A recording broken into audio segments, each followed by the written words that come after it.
démocratique de Corée. Je donne maintenant la parole à son Excellence, au ministre des Affaires étrangères et de la coopération internationale de la République démocratique du Congo.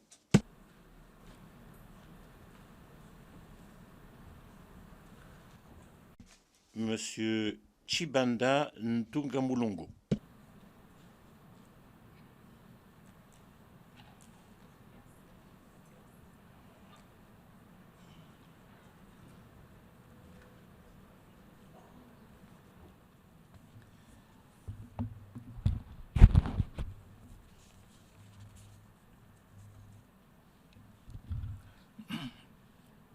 Monsieur le Président, Excellences, Mesdames et Messieurs les chefs d'État et de gouvernement, Mesdames et Messieurs, au moment où, au nom de son Excellence Joseph Kabila Kabange, président de la République démocratique du Congo, que j'ai l'insigne honneur et le privilège de représenter, je prends la parole du haut de cette tribune. Je voudrais, avant toute chose, joindre ma voix à celle des orateurs qui m'ont précédé pour vous féliciter à l'occasion de votre élection à la présidence de cette 70e session ordinaire de l'Assemblée générale de l'Organisation des Nations unies. Votre expérience de président de l'Assemblée nationale, de ministre des Affaires étrangères et de ministre des Finances du Danemark, ainsi que vos compétences en matière de développement, constituent des atouts majeurs pour le succès de votre mandat. Je voudrais aussi saluer votre prédécesseur, l'honorable Sam Kutesa, ministre des Affaires étrangères de la République de l'Ouganda, pour le remarquable travail qu'à un moment historique de notre organisation, il a accompli en tant que président de la 69e session de l'Assemblée générale. Je voudrais enfin rendre un hommage mérité au secrétaire général Ban Ki-moon pour les efforts qu'il ne cesse de déployer pour défendre et promouvoir les buts et les principes de la Charte des Nations unies. Monsieur le Président, 70 ans après avoir été porté sur les fonds baptismaux, notre organisation universelle demeure plus que jamais pertinente, ses objectifs et principes d'actualité brûlante. La paix et le développement sont en effet des vœux unanimes et intemporels de tous les peuples. Par essence et par nécessité, maintenir la paix et la sécurité internationale, garantir la justice et les droits de l'homme, favoriser le progrès social et instaurer de meilleures conditions de vie dans une liberté plus grande sont donc appelés à demeurer au centre de notre action collective en tant que communauté des nations. Ces objectifs de notre organisation sont complémentaires et se déterminent mutuellement, réciproquement. Ainsi, sans la paix, il n'y a pas de droits de l'homme qui tiennent, qu'il s'agisse des droits civils et politiques ou des droits économiques, sociaux et culturels, alors que le déni systématique ou la violation constante des droits conduit inexorablement à la rupture de la paix et de la cohésion sociale, aux crises latentes, sinon ouvertes. De la même manière, sans la paix, le développement est hypothétique et la satisfaction des besoins vitaux des populations problématiques. En revanche, le sous-développement, la pauvreté et la précarité qui l'accompagnent constituent un terreau fertile pour des revendications sociales dont souvent la violence est directement proportionnelle au ressenti de souffrance. Par ailleurs, dans un monde en perpétuelle mutation et où les enjeux touchant à la sécurité, au développement et aux droits fondamentaux de la personne humaine n'ont plus de frontières, les sorts des uns et des autres sont liés. Cela étant, la solidarité dans l'action et la synergie des efforts ne sont pas des options, mais des conditions sine qua non de survie et de succès. La réforme de notre organisation, et particulièrement celle du Conseil de sécurité, est une autre des conditions essentielles de notre efficacité collective. Cette réforme du Conseil de sécurité doit aller dans le sens de l'élargissement et de la représentation collective, en veillant à ce que les continents jusque-là marginalisés, dont l'Afrique, soient incorporés, sans tergiversation inconsidérée, mais aussi sans précipitation.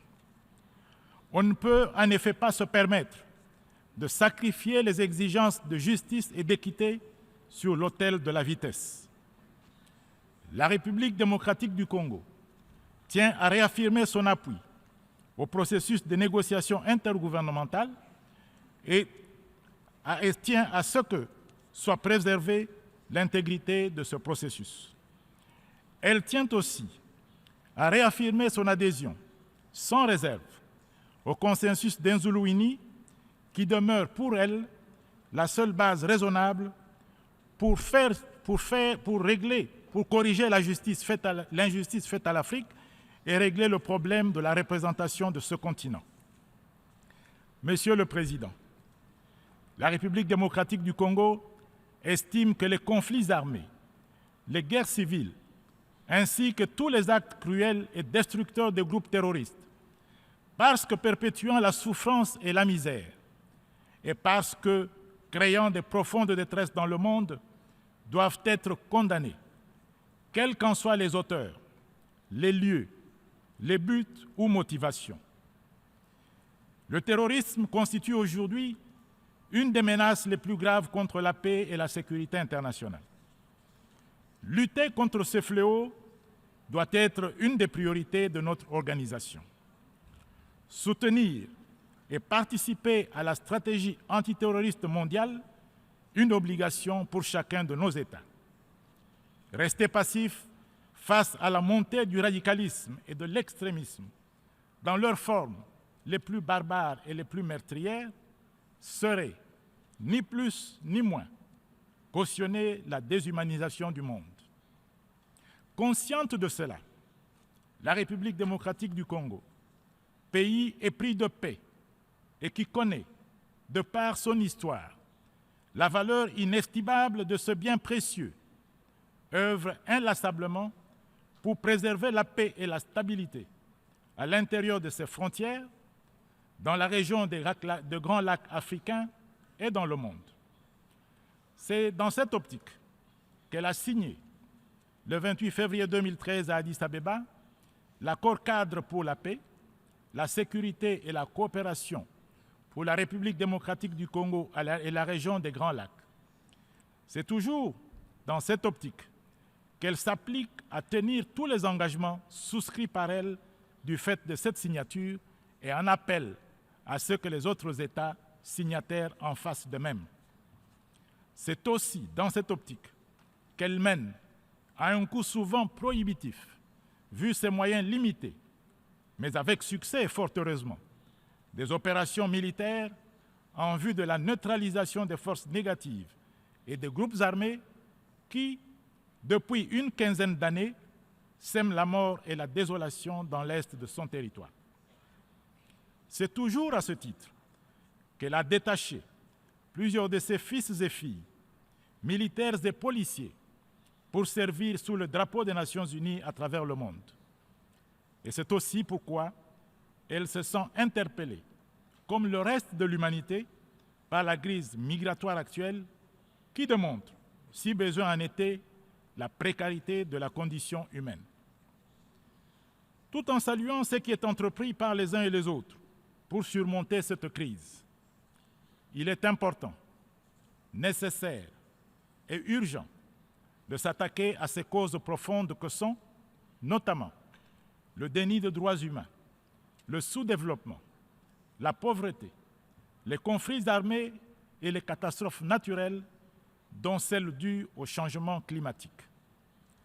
C'est donc mû par cette exigence que la République démocratique du Congo a participé à la négociation et à l'adoption du nouveau programme de développement pour l'après 2015 et des objectifs de développement durable. Ce programme incarne tous les espoirs pour les peuples du monde. Notre devoir à tous est de mettre tout en œuvre pour sa matérialisation. C'est toujours mû par la même exigence qu'elle s'est activement impliquée dans la préparation de la conférence de décembre prochain sur le climat à Paris et dans les négociations internationales y afférentes. Monsieur le Président, nous aspirons tous à un développement économiquement efficace, socialement équitable et écologiquement soutenable. La réalisation de ces aspirations nécessite des actions et des engagements fermes de la part de nous tous. À cet égard, nous avions tous souscrit aux objectifs du millénaire pour le développement. Leur pleine et totale réalisation a cependant été entravée par des multiples goulots d'étranglement qu'il importe d'aplanir rapidement et de nombreux défis qu'il faut relever absolument et urgemment, particulièrement en ce qui concerne la préservation de l'environnement, au sujet de laquelle la volonté d'agir ne doit plus demeurer timide. Les changements climatiques constituent en effet un des défis majeurs auxquels notre planète fait face aujourd'hui. Ses conséquences négatives sur des secteurs socio-économiques vitaux, tels que l'agriculture et la santé, sont désormais plus qu'évidentes. Il en est de même de leurs conséquences sur la disponibilité des biens qui, comme l'eau, sont indispensables à la vie. L'urgence est donc à la conclusion d'un accord universel, juridiquement contraignant, qui soit à même de permettre que l'élévation de la température moyenne de la planète soit contenue en dessous de 2 degrés centigrades par rapport au niveau pré-industriel. Donnons ensemble la preuve de notre engagement aux objectifs du développement durable et singulièrement aux cibles liées à la protection de l'environnement en faisant de décembre 2015 à Paris l'échéance à ne pas dépasser. En République démocratique du Congo, nous nous sommes engagés à consentir des sacrifices responsables sans hypothéquer notre développement. Dans cette optique, nous avons élaboré et déposé une contribution prévue déterminée nationale, comportant des mesures d'atténuation axées sur 4 secteurs prioritaires: l'agriculture, les forêts, l'énergie et les transports, ainsi que des mesures d'adaptation qui, par-delà ces 4 secteurs, concernent aussi la protection du littoral. Le tout pour un taux de réduction des émissions de gaz à effet de serre de 17%, soit 70 millions de tonnes équivalent CO2 à l'horizon 2030. C'est ce même horizon que nous nous sommes fixés pour l'émergence de notre pays dans le cadre d'une vision globale et ambitieuse de développement dénommée Révolution de la modernité. En retour, nous espérons recevoir de la communauté internationale la récompense que nous méritons dans le cadre du processus REDD+. Monsieur le Président, après avoir donné notre position sur quelques questions brûlantes de l'heure, je voudrais maintenant vous entretenir brièvement de la situation dans mon pays. Je voudrais vous parler de la République démocratique du Congo d'aujourd'hui. Un pays qui a connu certes des moments difficiles et qui aurait pu même disparaître, n'eût été l'appui des Nations Unies, mais aussi et surtout les sacrifices d'un peuple déterminé à préserver envers et contre tout aussi bien sa souveraineté que l'intégrité de son territoire. C'est ici le lieu pour moi de saluer la solidarité internationale dont nous avons bénéficié des autres États membres de notre organisation. singulièrement des pays contributeurs de troupes à la mission de l'Organisation des Nations Unies pour la stabilisation du Congo, MONUSCO en sigle. C'est aussi le lieu de rendre hommage à l'héroïsme de nos forces de défense et de sécurité, ainsi que de notre population, toutes origines et classes d'âge confondues. Du fait de l'action combinée des uns et des autres, nous pouvons affirmer, sans crainte d'être contredits, qu'en dépit de la persistance de quelques poches résiduelles d'insécurité que nous sommes activement occupés à résorber, la paix, la sécurité et l'autorité de l'État ont été rétablies sur la quasi-totalité du territoire national. Couplé à d'importantes réformes structurelles, ce rétablissement de la paix et de la sécurité a favorisé la reprise des activités économiques à grande échelle. La République démocratique du Congo est aujourd'hui une des économies les plus dynamiques de l'Afrique, avec un taux de croissance annuel constamment supérieur à la moyenne de l'Afrique subsaharienne de 2010 à 2014. Taux de croissance qui, en 2014, s'est situé à 9,5%, soit le taux de croissance le plus rapide, le troisième taux de croissance le plus rapide au monde. Elle affiche aussi, et c'est là depuis bientôt 3 ans, un taux d'inflation inférieur à 1% et une remarquable stabilité du taux de change de la monnaie nationale. Par ailleurs, la gouvernance et le climat des affaires n'ont cessé de connaître de notables améliorations, au point de faire apparaître la République démocratique du Congo parmi les 10 pays les plus réformateurs au classement Doing Business de la Banque mondiale, édition 2013. Les défis majeurs continuent cependant à jalonner notre parcours. Nous en sommes conscients, car nous savons que nous sommes un pays post-conflit. Les efforts de stabilisation institutionnelle, de sécurisation du territoire et de reconstruction des infrastructures de base doivent et vont se poursuivre, avec pour objectif la victoire sur la pauvreté, l'injustice et les inégalités sociales. La République démocratique du Congo est donc aujourd'hui un grand chantier où abondent les opportunités d'affaires, un pays plein de promesses et qui, pour réaliser ces promesses, est ouvert à tous les partenariats pourvu qu'ils tiennent compte de sa souveraineté, ne nuisent pas à ses intérêts vitaux et soient mutuellement avantageux. C'est dans cette perspective que s'inscrit l'ouverture à la concurrence de plusieurs secteurs d'activité marchande jusque-là réservés au secteur public. Ainsi, de nouvelles lois ont soit été adoptées, soit en voie de l'être, pour la libéralisation des secteurs de l'électricité et des assurances, pour la promotion des partenariats publics-privés dans les domaines de l'agriculture et des infrastructures, et pour attirer et retenir les investisseurs tant nationaux qu'étrangers.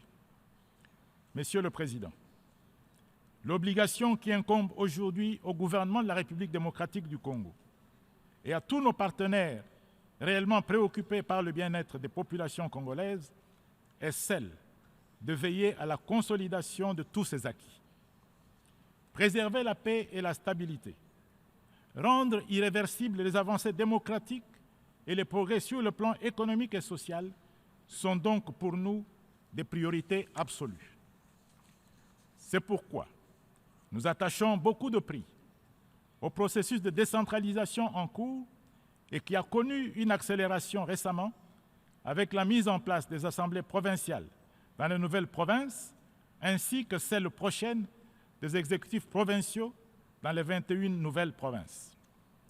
Dans le même chapitre, et conformément au calendrier électoral publié par la Commission électorale nationale indépendante, la République démocratique du Congo se prépare à l'organisation des élections générales, les 3e après celles de 2006 et 2011. L'organisation de ces élections, prévue pour le cycle 2015-2016, marque la confirmation d'une rupture définitive avec la spirale de violence et d'instabilité qui avait caractérisé notre pays ces dernières décennies et engage le peuple congolais dans une culture démocratique pérenne. En dépit de multiples contraintes d'ordre financier et logistique qui émaillent le processus électoral, tout est mis en œuvre par la Commission électorale nationale indépendante, avec le concours du gouvernement et sous la haute direction du chef de l'État, pour relever le défi de l'organisation des élections transparentes et crédibles dans un climat apaisé. À cette fin, convaincu que le dialogue est un principe central de la démocratie et un facteur puissant de cohésion sociale, le chef de l'État a engagé, depuis le mois de mai dernier, des consultations avec tous les segments de la société congolaise, acteurs politiques, société civile, autorités religieuses et coutumières, en vue d'un dialogue national. Pour terminer, Monsieur le Président, après la défaite du M23 et la reddition de plusieurs groupes rebelles, la République démocratique du Congo veut consolider la paix retrouvée et revenir à une vie normale. Pour ce faire, tout en redisant solennellement notre gratitude aux Nations Unies pour sa contribution insigne au rétablissement de cette paix, nous pensons qu'il est temps, plus que temps, de repenser la présence onusienne sur le territoire congolais et d'engager une réduction progressive mais sérieuse des effectifs de contingents de la MONUSCO en République démocratique du Congo. Notre pays attend le soutien de l'Assemblée des Nations ici réunie. Le soutien de l'Assemblée des Nations ici réunie à cette demande, responsable et légitime, d'un État membre en plein exercice de sa souveraineté, demande qui bénéficie d'ores et déjà de l'appui des communautés économiques régionales dont nous sommes membres, la SADC et la CIRGL, ainsi que de l'Union africaine. Il compte sur le dialogue stratégique en cours avec le secrétaire général des Nations Unies et ses experts pour arriver à une recommandation dans ce sens au Conseil de sécurité. Monsieur le Président, je vous remercie.